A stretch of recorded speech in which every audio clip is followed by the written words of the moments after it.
Entre mes doigts fermés, je tiens un œil ouvert qui traverse le monde, mais que nul vraiment ne voit. Sous les yeux de la foule, cet œil est à l'envers et se cache sous un verre volé à un roi. Ainsi je passe debout devant des croix de verre, car tout œil est clos dans le regard de sa loi. Devant cet œil fermé, personne ne fait loi, ni la table, ni le hibou rouge à l'œil ouvert. Un œil, comme un dé, passe sous le pont des vers, et un autre est caché dans le miroir qui le voit. Celui qui sait est couronné par le roi, qui ouvre les portes avec sa clé à l'envers. Le moulin d'un enfant nous met à l'envers. Il faut toujours mourir, telle est la vraie loi. Celui qui tient ses yeux cachés est un grand roi, même si un singe nous offre son œil ouvert. Seul le ciel est un œil qui se crève et nous voit. Les trous sont des feux froids tombés du bout des vers. Chacun garde sa mort au fond d'un piège à verre. Un enfant fouille les poches d'une poupée à l'envers. Mais qui voit la vie voit moins de ce qu'il voit. Sous la table, un chien masqué surveille la loi. Le sac contient les yeux enclos d'un jeu ouvert. Caché un œil et l'art funèbre du grand roi. L'œil sous le verre est déjà dans la manche du roi. Une main cache un nouveau dé au fond d'un verre. Tous les yeux de la nuit sont des nombres ouverts. Il faut héler le ciel et le mettre à l'envers et voir ses dés rangés dans un trou hors la loi. L'œil mort sur la table remplace l'œil ouvert. Le voleur ne regarde pas le dé qui nous voit. Derrière lui un globe le sacre tel un roi. Celui qui voit un œil dans la main de sa loi trouve toujours un autre œil caché dans un verre. Les deux yeux sur la table voient les choses à l'envers. La grenouille, chue d'une bouche, est un œil ouvert. Mon amour à l'envers est un silence ouvert, caché dans un verre, nu par le nombre qui voit. Chaque dé du roi multiplie l'ordre de sa loi. Sextine de l'escamoteur et du bateleur. Sextine de la fin du monde. L'enfer est un œuf de sang qui traverse le monde. Arcane 21, une femme de charbon nous invite à sa ronde.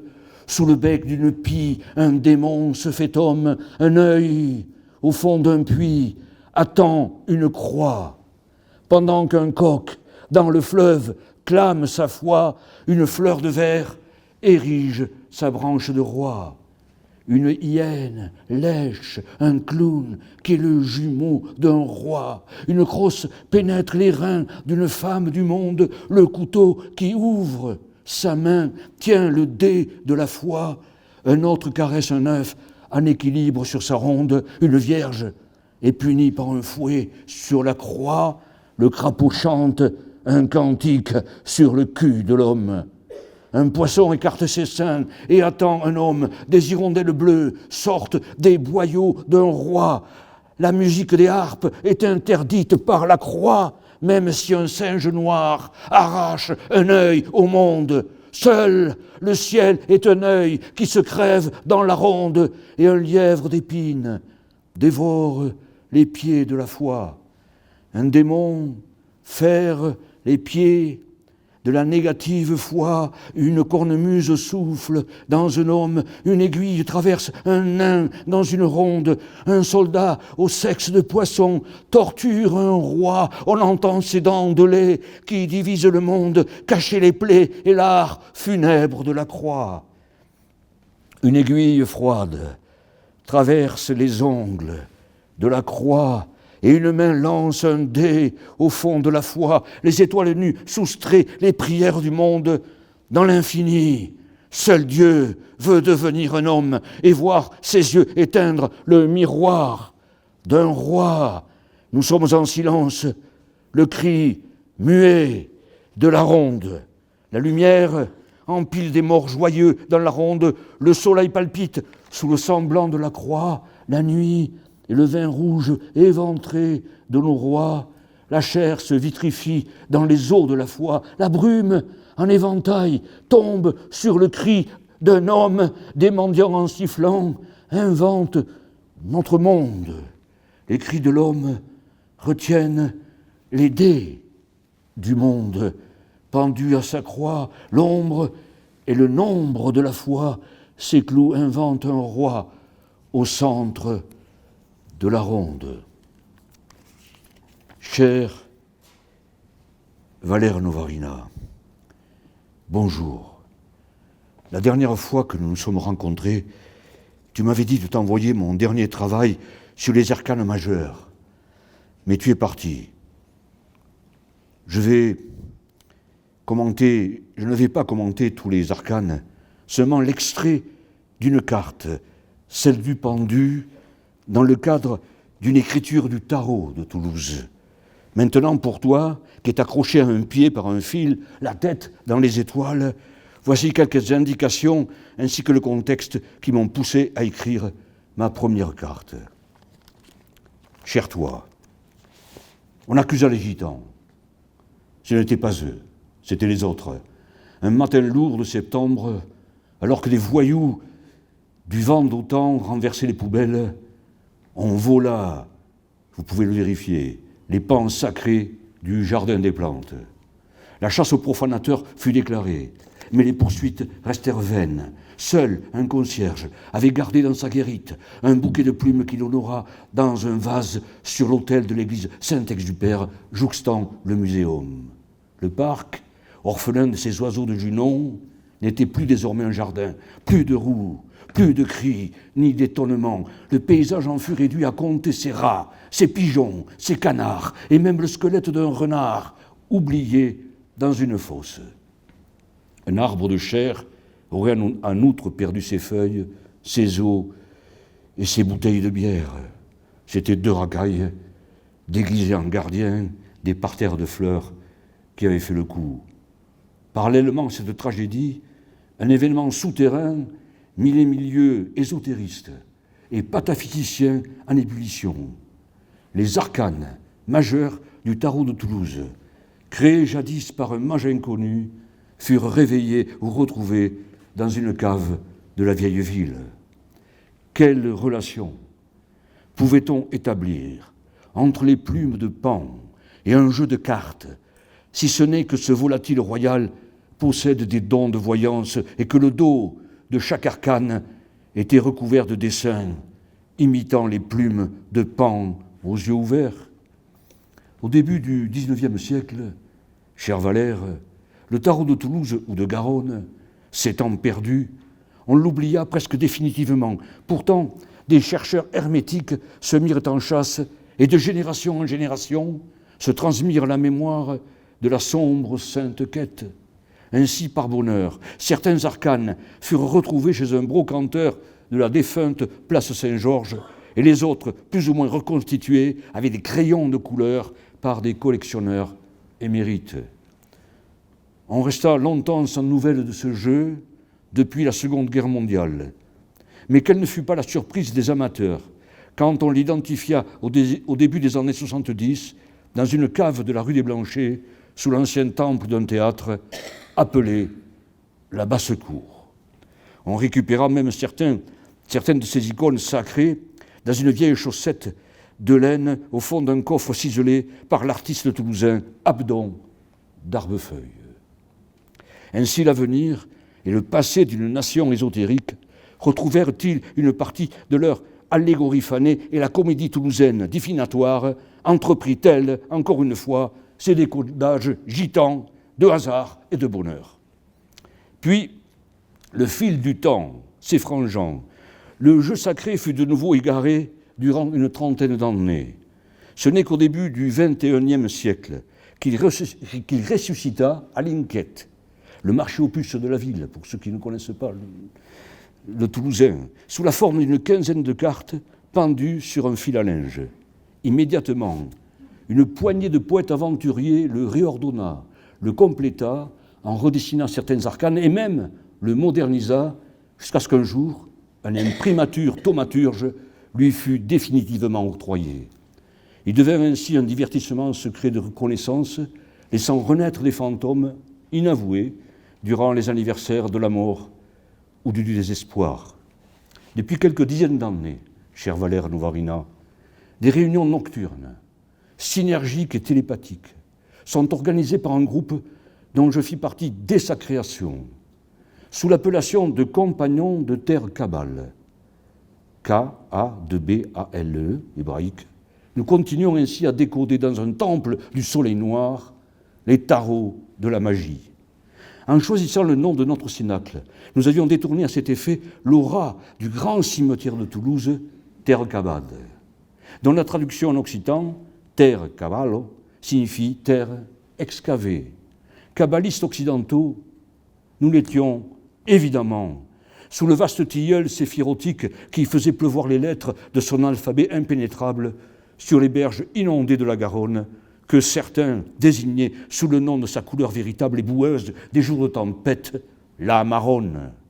Je fus plus particulièrement chargé par les fous, les hérétiques, les délinquants de l'ésotérisme, les poètes et les clowns de cet immense jeu de piste, d'en concevoir les haltes et les images, et ceci, sous la protection avertie d'un autre arbre d'écriture poussant à l'envers sous les dalles de la basilique Saint-Cernin. Le cimetière de Terre Kabbale, cette carrière de terre, fut revendiquée dès le commencement par des alchimistes, parallèlement aux artisans qui creusaient le sous-sol pour en extraire l'argile, servant à modeler les briques rouges qui construisaient nos maisons et qui élevèrent en outre les murs secrets de la métaphysique des berges de notre fleuve.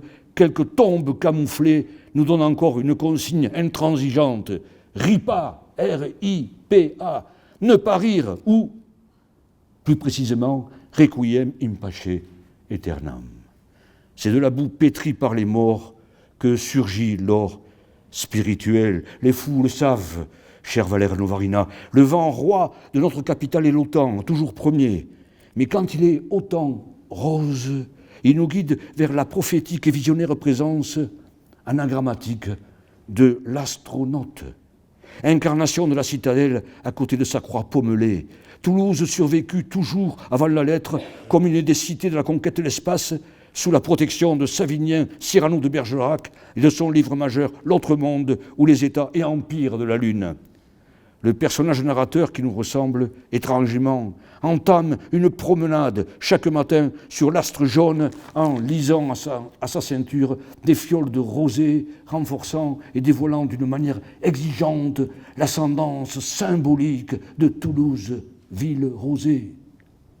Le manoir de Toulouse, la maison Dieu, cher Valère Novarina, qui était à carte, n'est pas le Narbonnais, mais le palais philosophal qui contrôle l'espace du cimetière, un temple de briques rouges prenant feu à chaque coucher de soleil.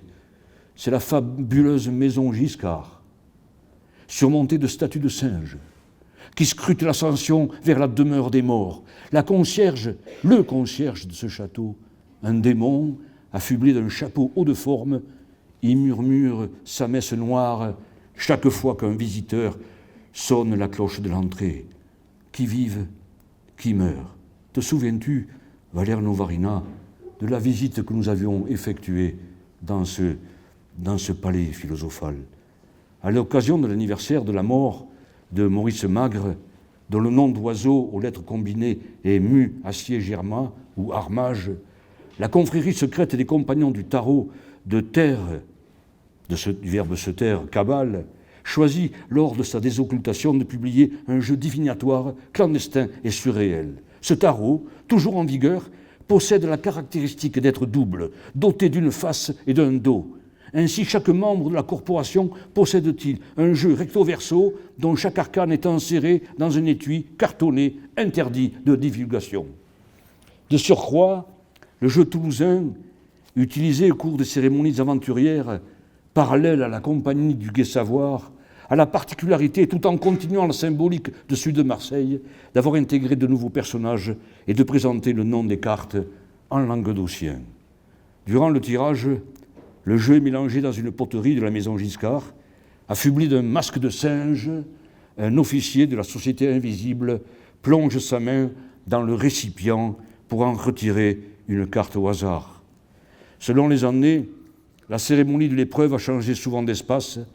Longtemps effectuée dans le bistrot mythique et résistant des Acacias, elle vit son déroulement s'accomplir dans des lieux aussi différents que l'ossuaire des Jacobins, un tout à l'égout de la rue Pargaminière, le château d'eau, le muséum d'histoire naturelle du Jardin des Plantes et même une station désaffectée du métro. Il circule d'ailleurs la rumeur que c'est dans les locaux de l'incunable 16 Grande rue Nazareth que se tint la première réunion. À chaque décès d'un des adhérents de la confrérie, un repas est organisé dans le restaurant de la rue pour lui trouver un remplaçant, comme dans le roman de Lawrence Bloch, Tous les hommes morts, que je vous conseille de lire. Livre de reconnaissance, les adeptes de la société utopique du Soleil Noir, chacun surveillé dans le groupe s'il n'y avait pas un assassin. Mais c'est à l'occasion du Gian Valerno Varina, du 200e anniversaire de la mort du naturaliste Philippe Isidore Picot de la Pérouse, qui constitua son musée dans le monastère des Carmes déchaussés, que le 18 octobre 2018, le jeu de tarot fut réactivé officiellement sous le nom de Tarot de Toulouse, ou Tarot des Compagnons de Terre Cabale. La cérémonie s'effectua dans un couloir secret, derrière une armoire de papillons, pivotante que la résistance entre 43 et 44 empruntait pour se réunir. Le tarot, son anagramme nous l'indique, est un tas d'or, un petit monticule de pépites, de pierres de lumière. C'est ce que nous ouvre le chemin de Picot de la Pérouse. Chercheur en minéralogie, anagramme de la science de l'aigre moine, pendant de l'antimoine, îlot de l'or imaginé, ce Picot s'intéressait alors à une espèce de pierre qu'il baptisa coupholite, ou pierre légère. À l'origine de la création du musée d'histoire naturelle, il était l'ami de Dumege, dont le nom en occitan désigne certes le docteur, mais aussi le sorcier et le mage. Très influencé par Jean-Jacques Rousseau, il fonda une association, les Amis du désert.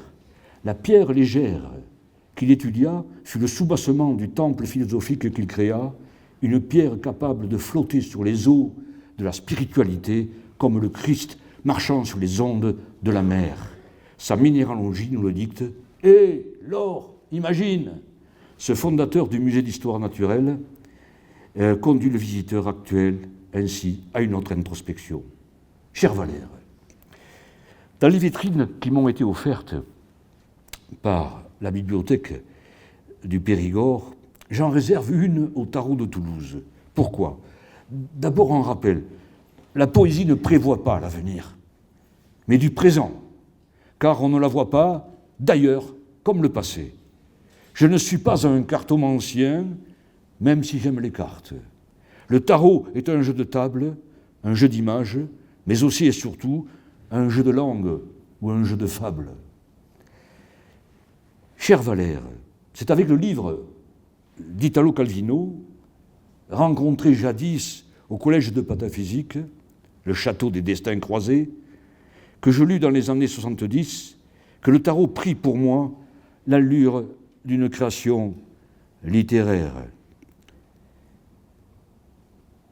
Cher Valère, dans les deux sections de ce livre, un groupe de personnes qui ont perdu la parole à cause de leur expérience trouve refuge respectivement dans un château et une taverne et raconte son histoire à ses pairs à l'aide d'un jeu de tarot.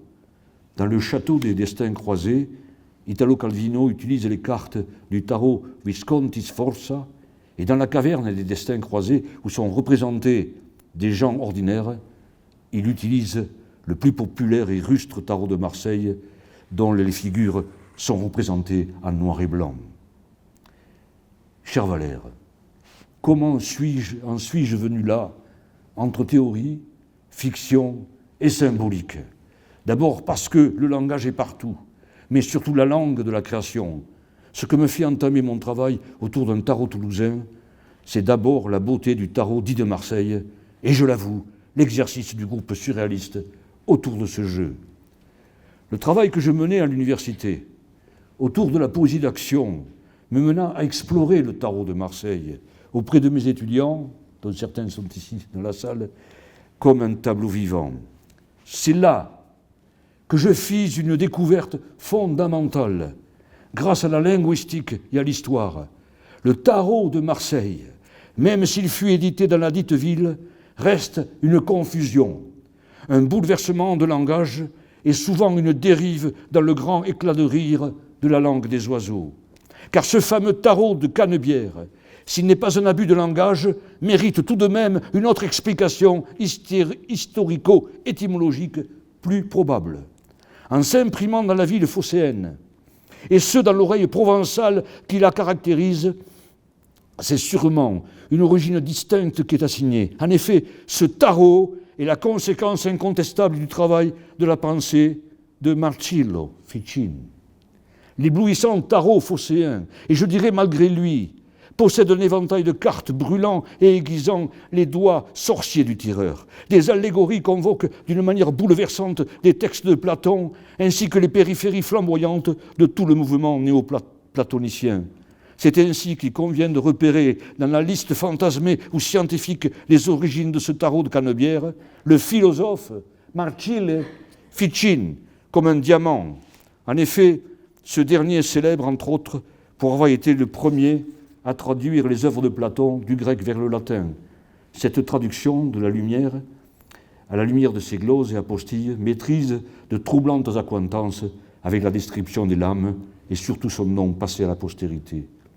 C'est de la sorte que le tarot de Marcillo Ficin est devenu, dans un curieux rapprochement des oreilles populaires et savantes, le tarot de Marsilia, de Marseille. Et il eut ainsi pour collègue ce Marcelo Ficin de Marseille, les inégalés pics de la Mirandole, Ange Politicien et Jérôme Benivieni. C'est à sa lumière ou son ombre qui influencèrent la conception des arcanes du tarot dit de Marseille, qui prit de cette façon, d'une façon radicale et définitive, le nom de tarot de Marseille. C'est le tarot de Marcillo Ficin. Par un hasard de langue, de géographie et de son, le patronyme du philosophe rejoint comme dans un calque l'écriture du mot Massilia, nom habituel de la célèbre métropole en 515, va évoluer vers Marcelli, Marcelli, etc., etc. La Révolution française passant par là semble mordre ce tarot. En effet, Marseille, ce que peu de personnes savent, est en même temps temporairement débaptisé du 6 juillet au 12 février 1794 en punition de son implication contre-révolutionnaire dans le mouvement fédéraliste. On supprima son nom. Marseille désormais se nomma la ville sans nom. Elle devient, dans un mystique concours de circonstances, la fameuse carte du tarot, arcane 13, celle de la mort, qui est aussi l'arcane sans nom. Tout cela dans une graphie oubliée, convoquant certes l'autorité de Saint-Marcel, mais également son nom orthographié comme Marseille jusqu'à Marcillo Ficin. L'appellation tarot de Toulouse ne serait-elle pas, comme celle de Marseille, la dérive phonétique entre le patronyme sonore de la ville et celui d'un philosophe? En effet, si le tarot majoritaire est le produit d'une confusion entre la capitale phocéenne et le philosophe néoplatonicien Marcillo Ficin, il est probable qu'une telle équivalence sémantique ait aussi habité le tarot de Toulouse. Dans les cercles spirites, quelques documents attestent ou lèvent l'hypothèse qu'un certain chevalier de Toll House en aurait été l'auteur. Le pseudonyme de ce pataphysicien éclairé, fréquentant les périmètres secrets des tables tournantes de la ville, semble avoir été choisi en référence au château de Toll, situé dans le département français de l'Ain, faisant face au château de Chenavel. N'oublions pas que cet héritier de Barthélemy de la Balme porte non moins l'appellation de duc de Toll, nom d'une rare tulipe odorante venant renforcer son appartenance toute poétique à la compagnie des jeux floraux de la ville rose. D'autre part, une nouvelle piste ouverte récemment s'élargit à l'idée que le tarot des oreilles aurait été plus précisément l'œuvre de John James Hugh Henry Seward Murray, 7e duc d'Atholl House, écossais établi quelque temps sur les berges de Garonne. Cher Valère Novarina, on l'a vu, être affirmatif en occitan suppose une alliance entre le soleil et la lune. Prononcer oui, hoc, merci, c'est souligner une éclipse de l'astre de feu pour contempler la lune au visage écorché. La tête, chevelue du soleil, cache celle de la lune, derrière un masque de flammes blanches. Le palmier rouge des Jacobins, cher Valère, contient le secret de Pi. On dit ainsi qu'il pisse devant l'aboiement des chiens de Dieu, Pi à la gueule ouverte, pour déambuler dans l'église. Il ne faut surtout pas, tu le sais, suivre les méandres du sol, mais continuer en parcourant les nervures des voûtes. C'est tout en fixant le haut de la colonne éclatée du palmier jusqu'au vertige de vers et du poème. C'est le chemin du dieu absent qui donne le cercle pivotant autour de son centre, notre arcane 19, et donc celui du secret d'un astre pelé en quartier, comme une pomme cramoisie et acidulée. 22 nervures correspondent aux 22 lettres de l'alphabet hébraïque et aux 22 arcanes majeurs du tarot. Confirmant une étymologie romantique de Toulouse, Tollus, la ville de la lumière, comme temple de lumière, le palmier qui soutient ces arcanes est volute de pierre, représentant son fait un soleil intérieur. D'autre part, la somme numérologique de la console extérieure des Jacobins, regroupant Saturne, Hercule, le chien à l'envers et la feuille, nous donne exactement 365, le nombre de jours de la Terre, faisant le tour de l'astre du feu. Cher Valère, le pendule de Toulouse, si on le retourne, est un pendule. Il n'est pas pendu, mais danse sur une carte. La Voie lactée se nomme également le chemin de Saint-Jacques. Aussi notre pendu, la tête dans les étoiles, se met-il en relation avec d'autres appellations de la traînée blanche dans le ciel nocturne, le Camí de San Jaume. Cette carte, on va le voir, se place fondamentalement sous l'autorité de Saint Jacques le Majeur. La légende dorée de Pierre de Voragine, composée en 1262, nous confirme cette filiation entre l'arcane Touze et un événement surnaturel s'inscrivant à Toulouse, à proximité de la basilique Saint-Cernin.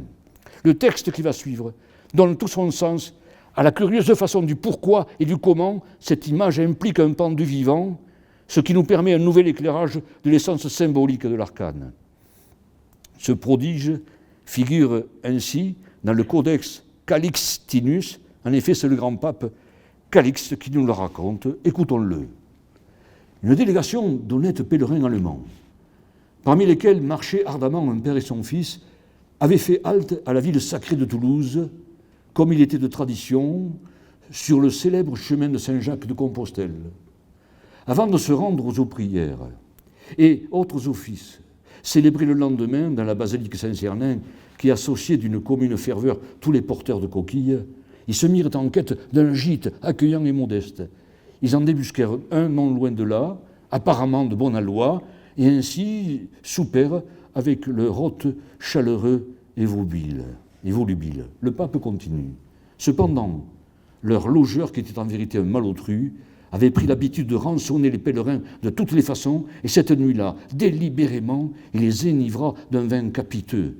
Durant leur profond sommeil, l'aubergiste, malhonnête, visita leurs bagages et dissimula dans une de leurs cantines une coupe d'argent. Pour quelle intention? La suite édifiante va nous le montrer. Le lendemain, aux premières lueurs de l'aube, alors qu'ils venaient à peine de quitter les lieux, les deux hommes entendirent des cris furieux et une meute de gens en colère qui les poursuivaient en les insultant. Parmi eux, ils reconnurent l'hôtelier véhément entouré d'un groupe armé qui vociférait à se rompre les cordes vocales. « Voleurs, voleurs, vous avez volé ma coupe d'argent, rendez-moi ce qui m'appartient !» Interloqués, les deux pèlerins, habités de leur bonne foi, lui répondirent qu'on pouvait les châtier si jamais on trouvait l'objet du délit ou le produit de moindre larcin sur eux. Ne se doutant pas un seul instant de la fourberie de l'aubergiste, ils s'écartèrent poliment en invitant les présents à fouiller leurs bagages. C'est alors que devant leurs yeux stupéfaits, dans leur malle ouverte, on rencontra effectivement la coupe maudite. Le père et le fils furent aussitôt traînés par la foule, en délire, devant un juge qui prononça évidemment un verdict redoutable et immérité. La totalité de leur avoir fut adjugée à leur hôte, et l'un des deux hommes fut condamné à une pendaison immédiate. Après un dialogue avec son père, c'est le fils qui se sacrifia, cher Valère. Il implora qu'on l'exécute sur le champ. Quoique complètement innocent, après avoir assisté au supplice scandaleux de son fils, le père en larmes continua son pèlerinage, ô combien douloureux, vers Saint-Jacques.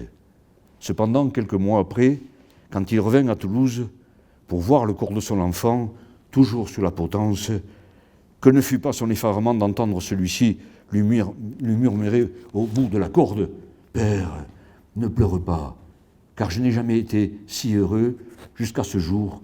Saint-Jacques m'a nourri et fortifié et me restaure à chaque instant d'une douleur céleste. » La foule, évidemment, présente cria alors au prodige et proclama la sainteté immédiate du pendu. Et comme on peut s'y attendre devant ce miracle contre la mort, le fils abusivement condamné fut décroché du gibet, puis sur le champ, l'aubergiste frauduleux le remplaça au bout d'une nouvelle courroie. Le pendu fut dépendu. C'est ce que nous raconte cet arcane. La tête du fils du pèlerin était restée ainsi dans les étoiles durant toute une lunaison, conversant avec les défunts dans la Voie lactée, parmi les âmes. Le pendu dépendu de Toulouse est le 7e prodige de Miraculi Sancti Jacobi, le 2e livre du Codex Callistinus. D'autres légendes parlent de ce pendu. Le penjat, en occitan, le pendu, est de cette façon extrait d'une fresque ou d'un vitrail. Il est la continuation d'un conte que le lecteur du pendu se doit de réinventer. L'arcane 12 est de la sorte la carte du pèlerin de Saint-Jacques de Compostelle. On peut ainsi remplacer dans le cartouche de notre pendu, aussi par la plume de poule, son anagramme soulignant qu'elle est une lampe du loup élu.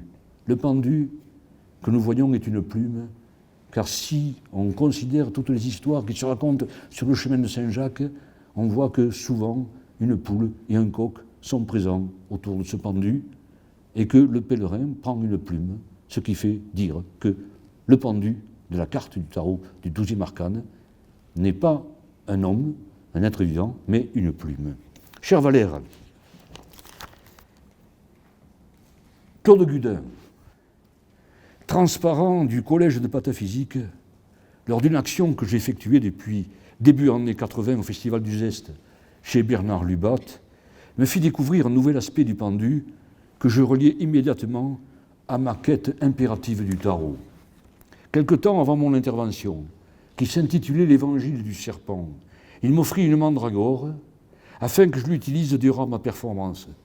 Il m'expliqua la relation singulière qu'entretenaient nos anciens dans la région avec ce tubercule. Le rituel était précis. Quand un berger repérait une mandragore, il invitait ses voisins, lors d'une nuit de lune rousse, à venir l'extirper avec lui. Pour mener à bien cette action, chaque homme devait se rendre secrètement à la réunion sorcière avec son chien. Arrivé sous l'arbre, les présents préparaient de suite des cordes dont l'extrémité était attachée à la queue de chaque chien. Puis, à un signal donné par un vieillard, on jetait les boucles des lassos sur la mandragore. La corde, qui servait à extraire la mandragore, est encore un cordon ombilical, le même cordon auquel est accroché d'ailleurs le pendu de l'arcane 12. On sait aussi que la Voie lactée est reproduite symboliquement au Moyen-Âge par le feuillage de chêne. C'est la représentation que nous en avons sur le portail de la cathédrale Saint-Étienne de Toulouse. La mandragore reste un enfant tordu de la Voie lactée et de la Terre, jouant son rôle d'intermédiaire royal entre les deux. Par la jonction du pendu sacrificiel, on peut penser que la figure de l'arcane 12 se maintient debout ou danse sur une mandragore. La plante masculine des sorciers resplendit sans l'aide des femmes. La progéniture étant réalisée, accouchée uniquement avec des mâles, elle reste le produit d'une monstrueuse césarienne masculine.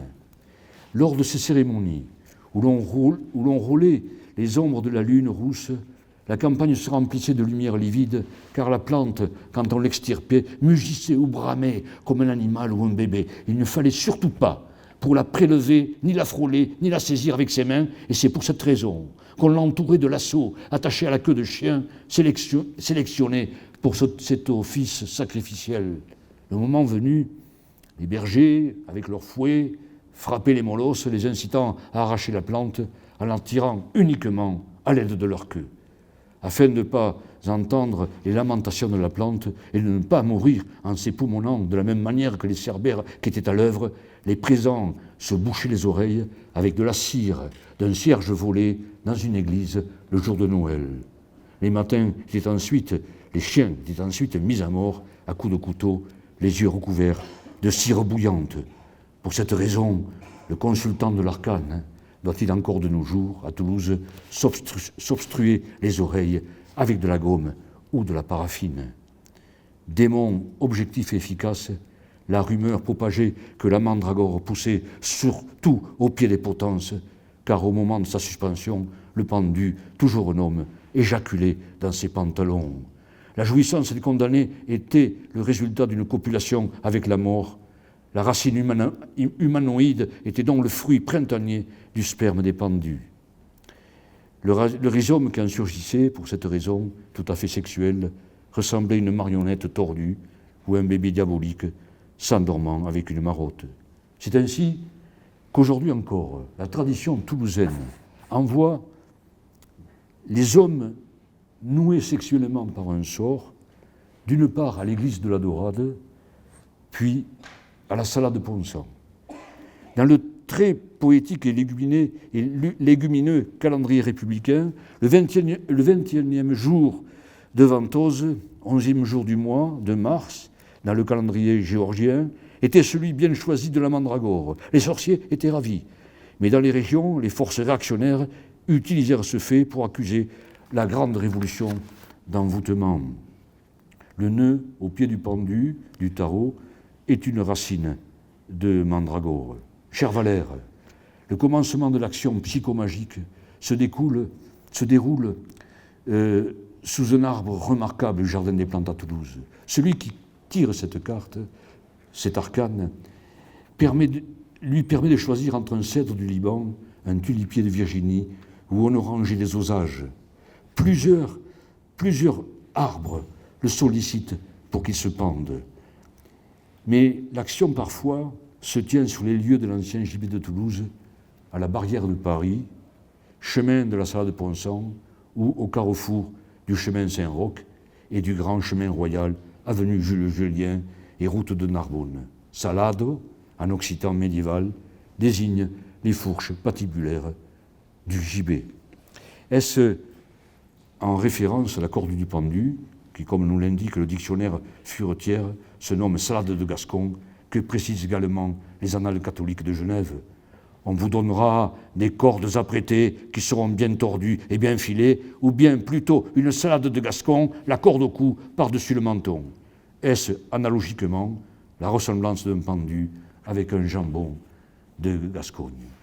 Cher Valère, pour terminer cette lettre, le pendu est un surhumain et sa corde reste notre métaphore, car ici il ne s'agit pas de marcher sur une corde, mais de se tenir à la verticale au bout de son extrémité pour accéder à l'incommensurable qui réside dans un ailleurs lumineux. Le pendu funambule travaillant sur une corde tendue à l'envers est une corde possible dans l'impossible, une corde debout, un serpent.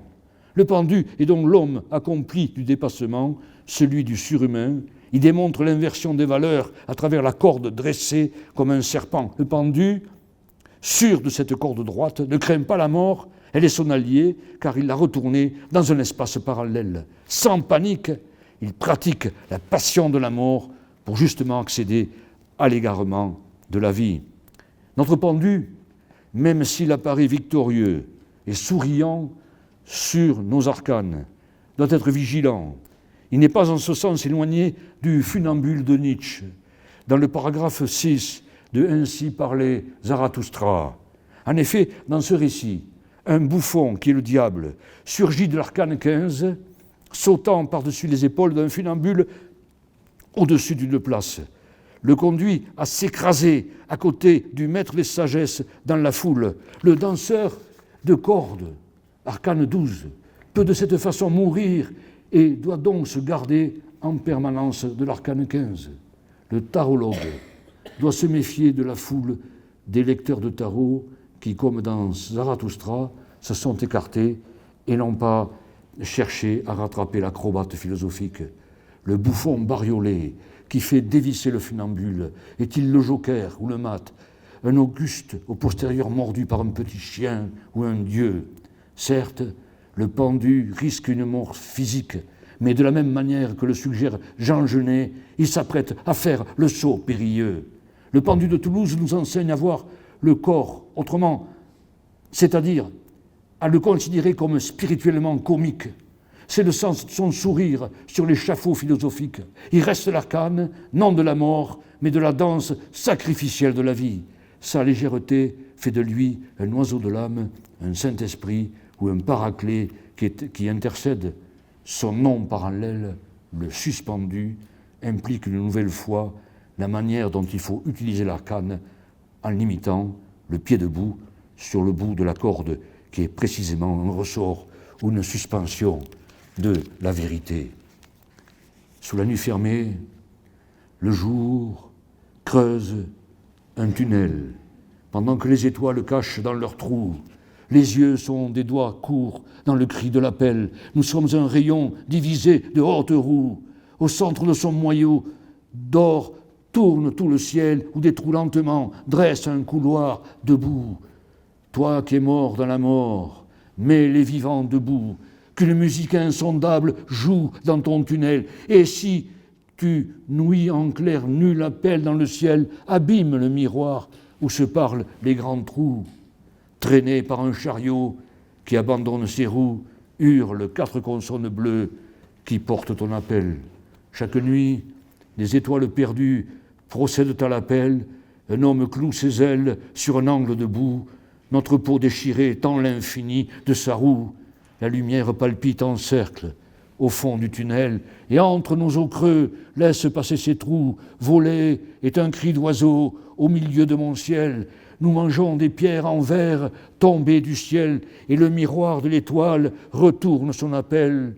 Seul quand il nous voit, nous devenons un long trou. Le noir du soleil saoule notre silence debout. Quand la lumière absolue tourne dans le tunnel, sur un bord, un point, comme un pan, fait la roue.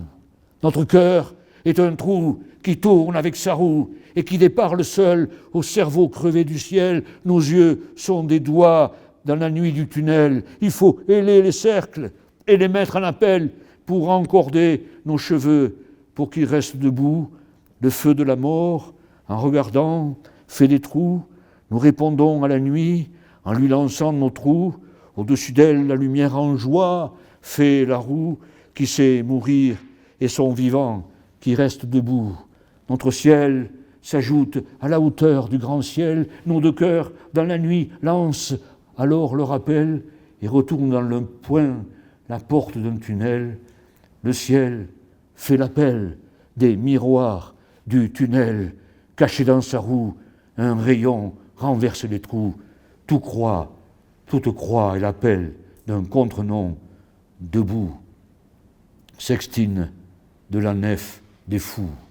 L'infini jette sa tête au milieu de sa roue. Dans le ciel, les anges brûlés forgent notre fleur. L'univers permute le temps, puis traverse son trou. Il scie dans ses mains les aiguilles des cœurs.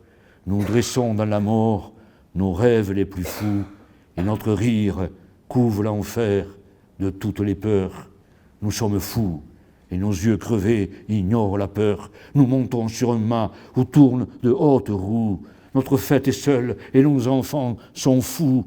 Nous délaçons la flamme où rit le silence des fleurs. Nous baptisons la mort crue, et nous mangeons son cœur, nos yeux sont éventrés pour passer dans vos trous. Merci.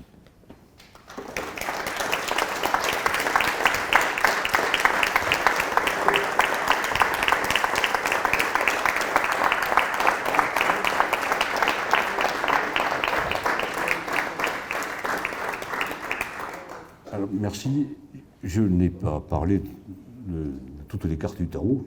J'ai parlé que d'un petit aspect du pendu, qui est en fait la carte, l'arcane avec lequel j'ai commencé, qui a toute une histoire. J'avais perdu. Le premier cadeau qu'on m'ait fait, c'était le livre du tarot d'Oswald Wirth, le tarot des imagiers du Moyen-Âge. Peut-être que vous l'avez lu, ce tarot.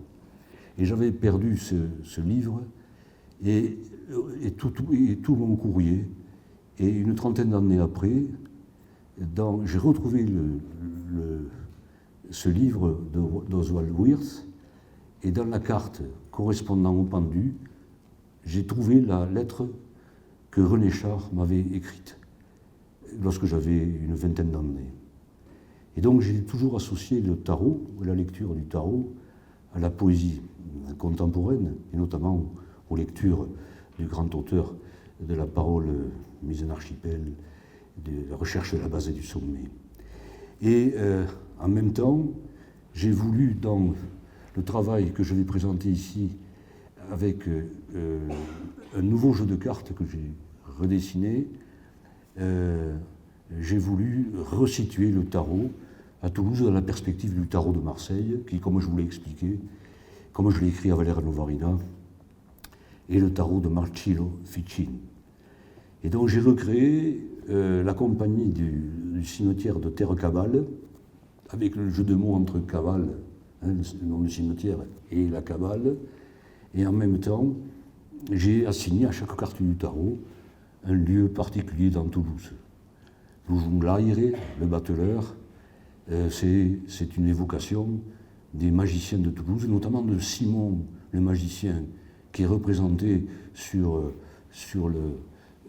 à la basilique Saint-Cernin sur un tympan extérieur.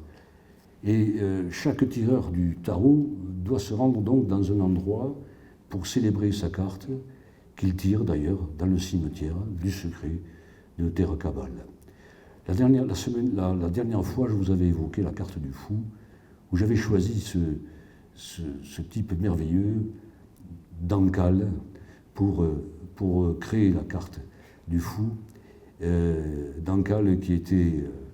Enfin, je ne vais pas refaire l'histoire d'Ancal, parce que je l'ai faite il y a un mois déjà, mais en même temps aussi cette partie du jeu d'échecs avec Arabal, à Ampalo, dont le texte et l'échiquier va être mis dans une vitrine ici, où on jouait avec uniquement les narines. C'était les fous qui jouaient, nous en l'occurrence, en respirant chaque verre qui contenait, chaque pièce de l'échiquier qui contenait un alcool particulier, un alcool différent, et etc., etc. Donc chaque carte du tarot, bien sûr, la belle Paule est présente, Esclarmonde de Foix, et bien d'autres. C'est un livre qui fait plus d'un millier de pages, et évidemment, en 40 minutes, je ne peux pas vous résumer ce livre d'une quarantaine de pages. Mais j'ai essayé de traduire, de trouver dans le tarot de Toulouse, de réinventer une façon de lire, une façon de lire à l'envers le tarot, car le tarot est souvent une histoire d'œil pour les profanes, alors qu'il est surtout une histoire d'oreille. Il faut savoir entendre le tarot pour pouvoir le comprendre. Par exemple, je peux vous donner quelques délits de fuite, l'amoureux et l'anagramme de Morveux. Et et la carte que vous voyez n'est pas la relation entre une femme vieille et une femme jeune. Non, c'est la relation, pour ceux qui pratiquent quelque peu l'alchimie, la relation entre la voie sèche et la voie humide. C'est une carte centrale de l'alchimie Et si on n'est pas alchimiste, on ne peut pas lire cette carte. Les initiés du tarot, les quartiers, étaient des gens qui appartenaient à des sociétés, des corporations de compagnons. Et je dois dire que lorsque j'ai rencontré la reproduction d'une carte, le tarot la carte du Christ de Tulle, qui était le Christ des imprimeurs, j'ai compris ce qu'était aussi le tarot. Ça pourrait être une carte du tarot, le Christ de Tulle, où tous les signes typographiques du XVIIe siècle sont constitués dans un immense Christ qui était affiché à l'intérieur d'une imprimerie. Donc il faut savoir lire. Nous ne lisons pas aujourd'hui comme les gens du XIXe siècle. Le tarot se fait en italien, en Italie. Il se transporte en France, mais il devient ésotérique, hermétique, magique, symboliste dans la langue française. C'est au XIXe siècle qu'il prend son ampleur. Avant, bien sûr, il y avait le tarot en France, à partir du XIIIe siècle, d'après les recherches que nous avons effectuées, mais surtout, ce tarot, il se fait avec la langue internationale du français, qui était le latin ou même l'italien. Il ne faut pas oublier non plus qu'à cette époque-là, les intellectuels toulousains parlaient plusieurs langues, notamment l'italien, couramment, le latin, le français, l'occitan, etc. Et donc c'est dans la langue française qu'on ne peut entendre le tarot du XIXe siècle, à cause des jeux de mots, des contrepéteries, des anagrammes qui traversent le jeu de cartes. La carte sans nom, par exemple, correspond à Samson. Et quand vous lirez mon livre, vous ne pourrez plus lire le tarot de la même façon, car vous n'êtes plus, un peu comme dans le Jardin des délices de Jérôme Bosch, où tout le monde est fasciné, avec raison d'ailleurs, par la beauté du spectacle esthétique de Jérôme Bosch, mais quand on ferme le tableau de Jérôme Bosch, le triptyque, on voit en effet que c'est quelque chose d'autre qui nous est raconté et qui nous est dit, et que en fait les personnages fabuleux qui sont représentés, ou les scènes érotiques, ne sont que des situations et des personnages conceptuels. Donc il faut savoir lire quelque chose aussi, et aujourd'hui on ne lit pas. Et les gens sont fascinés évidemment par le spectacle de la carte du tarot, notamment celui de Marseille. Le tarot, on peut appliquer cette méthode de lecture du tarot à d'autres langues évidemment, mais c'est dans cette langue-là, dans un jeu entre le latin, l'italien et le français, que nous pouvons interpréter. Le fou, il y a des révélations qui sont faites à l'intérieur de mon livre, qui sont incontournables dans une gymnastique métaphysique du langage. Voilà. S'il y en a qui veulent me poser des... Je suis là pour répondre aussi, mais on n'a que 10 minutes. Oui ? Merci pour ton intervention bien documentée. Tu nous as surtout parlé de la carte du pendu. Oui. Est-ce que tu pourrais nous parler d'une autre carte ?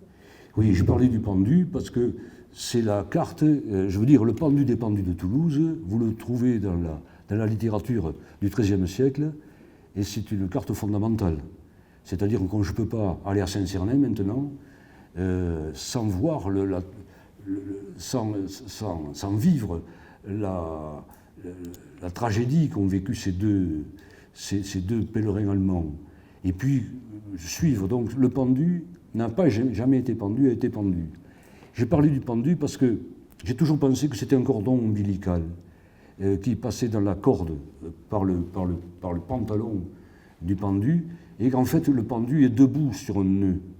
Et je pense que c'est le nœud traditionnel de la mandragore. Mais j'ai trouvé la solution de la carte du pendu très loin d'ici, au Mexique, dans la région de Papantla, où un des amis de mon fils, qui avait 10 ans, appartenait à la confrérie des voladores, des Papantla, des gens qui volent dans le ciel, vous savez.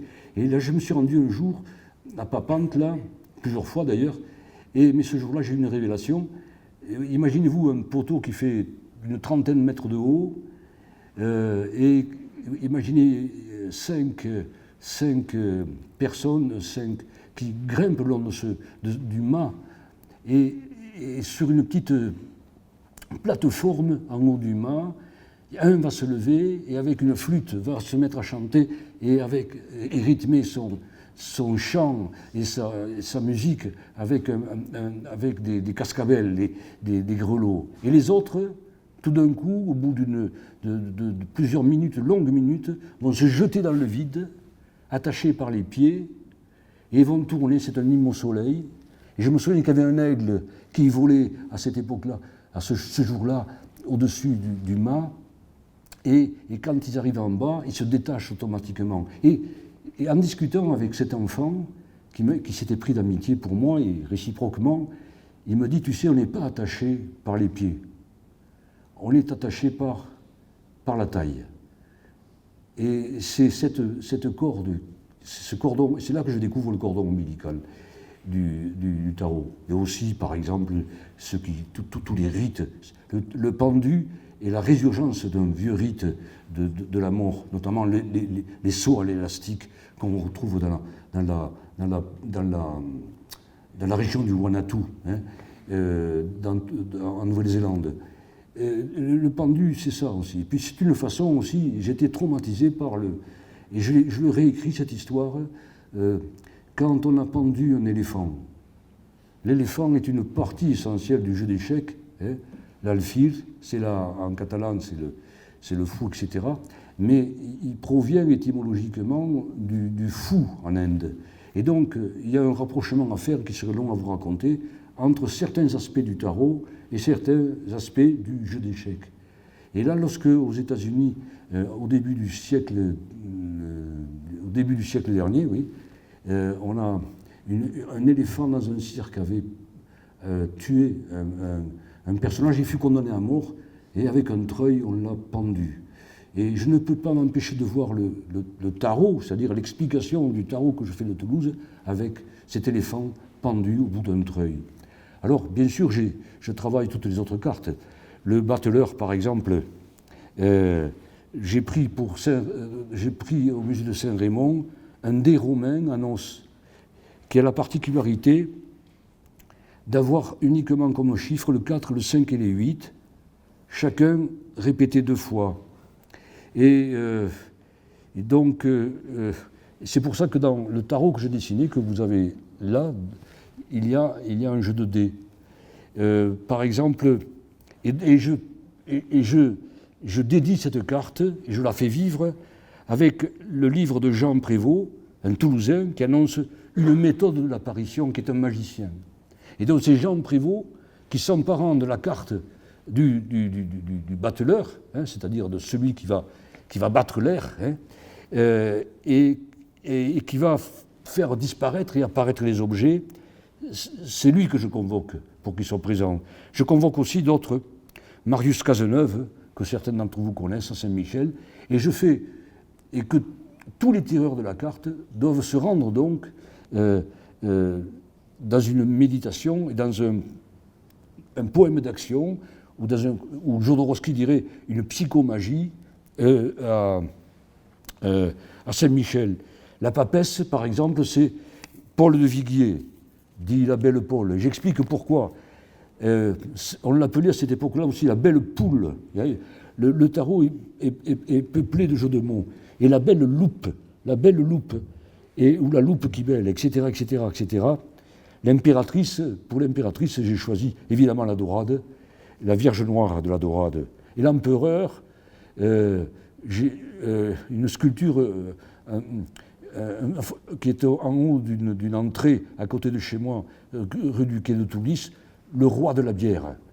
Vous avez le roi de la bière qui trône, qui a une tête formidable d'empereur. Pour le pape, j'ai eu quelques difficultés, mais j'ai choisi le dernier pape. Je voulais prendre un vieux pape qui vient de chez nous, Jean XXII, parce qu'il a écrit des choses très intéressantes. Je voulais prendre aussi Saint Nicolas, dont le nom étymologique veut dire vainqueur de la pierre. Car le tarot, si on fait tous les jeux de mots à l'intérieur du tarot, c'est une quête de l'or qui est contenue dans la langue. Vous avez l'or qui est toujours présent, l'or alchimique évidemment, pas l'or des chercheurs d'or des États-Unis. Et alors, j'ai aussi impliqué Déodat Rocher, etc. Mais j'ai décidé au dernier moment que le tarot, le pape de Toulouse serait un philosophe, un poète aussi, formidable, qui s'appelle Alain Sur-Garcia, et qui est celui qui irrigue aujourd'hui la langue occitane. Pour l'amoureux, ou Kalinaï, j'ai eu une pensée pour Peyre Vidal. Comment Peyre Vidal, Peyre Vidal, pour ceux qui ne connaissent pas, c'est un grand poète de notre tradition. Et Peyre Vidal était amoureux d'une femme à Pénautier qui s'appelait la Louve des Pénautiers. Et un jour, dit l'histoire, Peyre Vidal s'est déguisé en loup, mais cette femme était mariée. Et donc le mari n'était pas très content que le poète... Et donc il hurlait au bas du château de Louvre de Pénautier, et ils l'ont fait rosser. Le mari de la Louve a fait rosser le poète, qui est un type extraordinaire, et qui le jour où Raymond, c'est-à-dire Raymond aussi, je ne peux pas penser à Raymond sans le rayon du monde, le jour où Raymond, c'est-à-dire les rayons du monde sont morts, il a fait raser ses chevaux, couper les queues de ses chevaux et couper leurs oreilles, etc., etc. C'est dans ce sens que j'ai travaillé. Je ne vous dévoile pas toutes les cartes, ce ne sont que de petites anecdotes, mais qui vont. Vous pourrez trouver d'ailleurs tout le jeu de ce tarot dans tous les jeux qui vont être distribués, vous les aurez en librairie. Et vous pouvez faire le tour de Toulouse, de la Belle Paule, de Clémence Isor, de l'amoureux, de la Cavalganti, par exemple, Pétrarque, ils sont présents dans ce tarot-là. Donc les figures, ce sont les figures toulousaines d'un tarot, où la théorie, le mythe, la gymnastique philosophique et le poème, bien sûr, se disputent les moments et les figures. Est-ce que tu penses que cette initiative va s'approprier ton texte sur les tarots pour présenter la ville? Quand les touristes vont faire une balade, est-ce que tu penses que c'est envisageable? Est-ce que je pense? Je n'ai pas compris. Est-ce que ton tarot de Toulouse sera repris et récupéré par le syndicat d'initiative pour le présenter à des touristes, à des gens? Ah, je ne sais pas. Je ne sais pas. Je ne me suis pas posé la question. Comme à Marseille avec le tarot de Breton, ou à Rimbaud à Charleville-Mézières. Je ne sais pas du tout. Mais de toute façon, réveiller l'histoire, je crois que le poète est un réveilleur d'histoire, et en ce sens, quand l'histoire se réveille ou se clarifie, c'est toujours un bon signe. Mais je ne sais pas si c'est un tarot de l'initiative. Non. Par rapport à l'implantation architecturale, historique. Il y a des moments qui sont on ne peut pas imaginer une sculpture de cette époque-là, un monument, sans l'au-delà, comme dirait le parodiant Walter Benjamin, la face cachée de cette œuvre d'art. Et tout, je ne vous explique pas aujourd'hui, mais je pourrais parce qu'on n'a pas trop le temps, mais vous avez par exemple l'usine Job, le frontispice de l'usine Job était étonnant. Regardez-le, j'en parle dans mon tarot, et vous allez vous dire, mais pourquoi ont-ils fait quelque chose comme ça? Ont-ils bâti des signes en haut du temple des cigarettes Job, de la fumée, c'est-à-dire de ce qui va s'échapper dans l'air? On ne peut pas, par exemple, quand vous passez au Cordelier, à la Banque de France, la tour, la Maison de Dieu, cette carte du tarot très, très importante, la Maison de Dieu, j'ai cherché où elle était à Toulouse, la Maison de Dieu. Et je l'ai trouvée. C'est la tour des Cordeliers que vous avez derrière la Banque de France. Est-ce que vous la repérez, hein? Elle est là. Comment? C'est la tour abolie. Vous avez la carte du tarot qui est la tour abolie. Cette carte peut s'appeler tour abolie ou peut s'appeler Maison de Dieu, mais c'est la tour abolie. Et là, il y a tout un secret qui est dit, qui est énigmatique et que j'ai réussi à percer, mais vous le lirez dans mon livre, entre la relation qu'il y a entre une tortue et une tour. parce que c'est une tortue qui porte la tour. Pourquoi une tortue porte-t-elle une tour sur Toulouse? Et il faut savoir pourquoi, il faut l'analyser. Voilà, ce que je fais. J'ai mis 30 ou 40 ans à trouver ces choses-là. Une dernière question, puis on arrête. Non? Oui?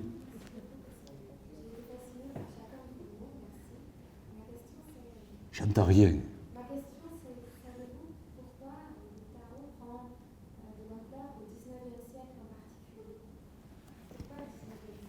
Il n'a pas pris de l'ampleur au XIXe siècle, le tarot. Le tarot...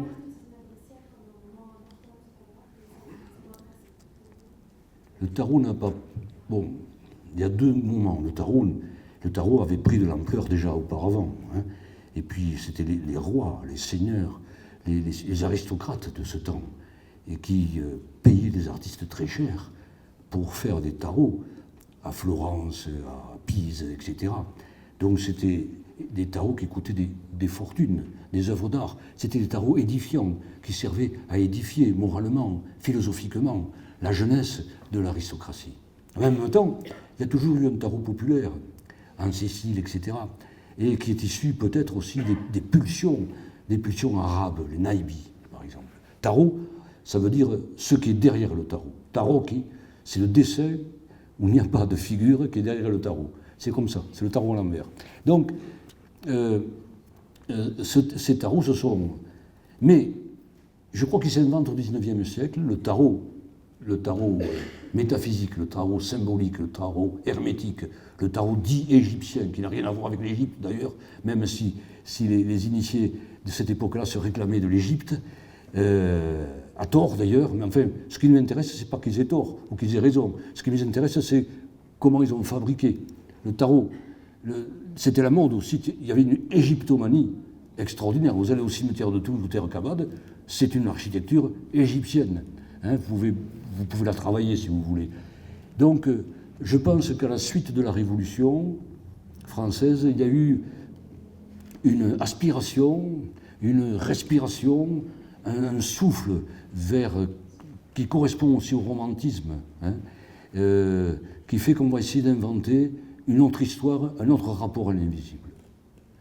Ce qu'on retrouve aussi dans les sociétés qui s'occupent de la raison, hein, où c'est un combat entre les forces visibles et les forces invisibles qui traversent toute cette époque-là et qui est très intéressante. D'ailleurs, pour ceux qui s'intéressent aux sociétés initiatiques, vous avez ce qu'on appelle les rituels, les dessins qui sont à l'intérieur des temples de ces sociétés qui ressemblent étrangement, par moments, à des cartes du tarot. Et d'ailleurs, je publie dans ce livre les cartes du tarot de ces sociétés du XVIIIe siècle, qui sont extraordinaires. D'ailleurs, on se demande comment c'est possible, où j'ai retrouvé le battleur, qui ressemble à un punk, avec les cheveux hérissés, comme un Iroquois, et qui présidait à ces sociétés-là. Donc, le XIXe est un siècle riche de contradictions, et c'est la bascule. Le XIXe siècle, paradoxalement, est le siècle, ça vous paraît étrange, de l'alchimie, plus que le XIVe et XVe siècle. C'est une alchimie qui est retrouvée, qui est reconstruite, et le tarot participe à ce travail-là. On ne peut pas lire la dernière carte du tarot, par exemple le fou, hein, le mat, qui est une carte sans numéro, sans comprendre qu'elle est, sans analyser, le chien ou le chat qui mord les fesses de celui qui marche, qui n'est pas du tout un compagnon du devoir de liberté, mais qui est autre chose, c'est quelqu'un qui cherche. Et donc les gens interprètent à la fois le chien ou le chat de deux façons différentes. Moi, j'incline à penser que c'est un chat et que c'est une carte qui vient du monde berbère, car, je terminerai là-dessus, car un groupement soufi marocain un jour a eu crevé la faim et s'était rendu dans un cimetière pour manger. Et ils ne savaient pas quoi faire. Mais ils ont vu un chat qui était sur une tombe et ils ont dit on va tuer le chat. Alors ils récitent des versets, des soufis, Et puis tout d'un coup, ce chat, il va disparaître, et ce chat était Dieu. Et donc ils ont mangé le chat, et chaque année, encore aujourd'hui, ils vont manger le chat qui est en train de griffer les fesses de Dieu. Et comment ne pas interpréter la dernière carte du tarot de Toulouse ou de Marseille, ou du tarot généralisé maintenant, il appartient à tout le monde, sans cet aspect. Mon tarot est à la fois ethnologique, folkloriste, historique, fou, romantique, surréel, pataphysicien, mais c'est à l'intérieur de tous ces hérétismes, entre guillemets, qu'on peut trouver la vérité. S'il y en a une. Merci.